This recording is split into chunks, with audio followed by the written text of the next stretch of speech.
Good afternoon. The story takes place in a small Michigan town in 1944. The setting is an old building that once was a bus stop station and postal office. It opens in 1993 with Meghan Michelle Appleby returning after being away for nearly 49 years. She soon discovers memories don't easily disappear over passing time. The front door quickly opens with Greta Heisenberg rushing into the room.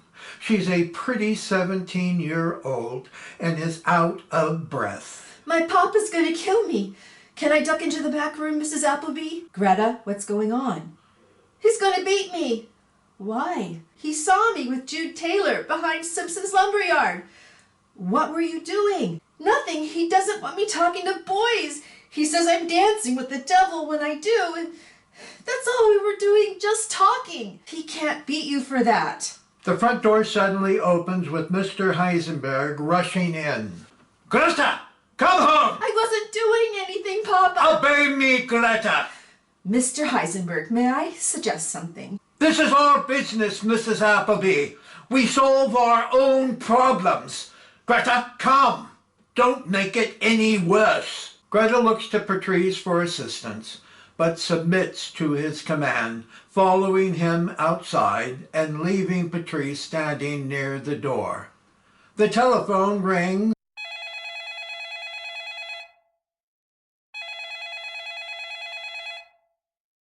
Marion Bus Depot and Postal Service. May I help you? Hello. Clyde. Oh, really? What was the amount? When did they leave? Yes, I'll give them the message. Yes, I'm a little surprised. Goodbye. She hangs up the phone. Have you heard anyone talking about him lately? No. What juicy gossip is making the rounds today? Rumor has it that he's a Nazi. Do they say he has horns under his hat? I do feel a little embarrassed talking about it. Let's not. Gossipers are a plague.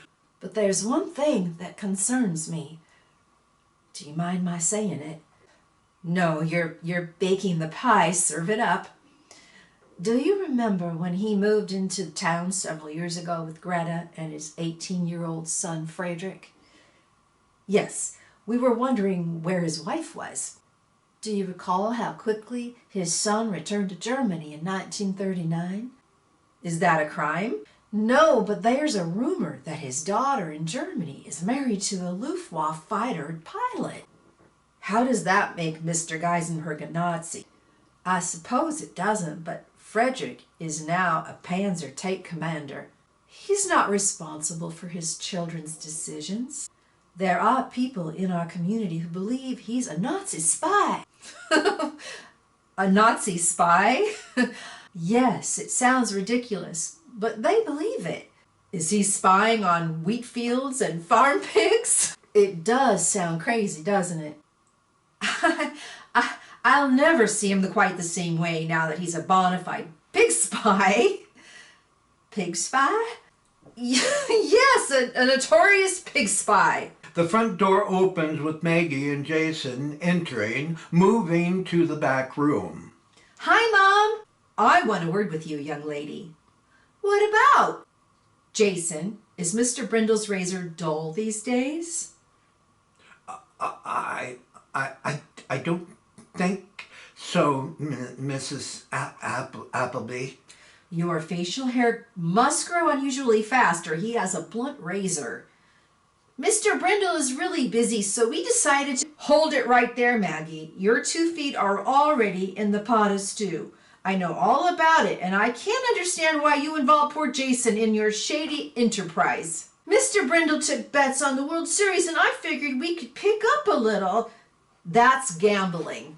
I figured we could use the money. That we could, but I don't endorse your gambling of any kind. Do you understand me? Yes, Mom. Jason, I suppose she had you placing the bet? Yes, she did. All right. All right then, both of you get washed up for supper and we'll talk about this later. Maggie and Jason began to exit into the back room. And by the way, Maggie, there's one other small thing. Mr. Brindle says he owes you another $5. Maggie and Jason celebrate with a high five as the lights dim to black. In the black, Megan's voice is heard as the lights slowly rise on Curtis and her sitting on the bench. Mr. Brindle was not only a great barber, but he ran the best gambling pool in town. How much did you win? It was about $15, enough to put towards our mortgage. Times were hard and you had to pick up the slack. My mother didn't always agree with my methods, but she never denied the extra money. Who was Jason? Was he hired help? He was more than that. He was our dearest friend. People made fun of him because he wasn't like others. He was retarded. A 10-year-old trapped in a man's body. He never realized his own strength most of the time. Why did your mom hire him? My mom felt sorry for him. She found him laying in the dirt, bleeding outside an old row house where he lived with his older brother Louis. Story has it they were abandoned by their folks who were farm laboring drifters when Jason was only 12. Louis took to drinking and after a drunken fit threw Jason out the door. The following morning, Louis was found dead on the kitchen floor. What happened to him? No one really knows. This is going to shock you. My grandfather was Werner Heisenberg. You're Greta's boy? Yes. But I didn't know him very well because he died when I was young. She never mentioned him. Greta was a big dreamer, a born romantic.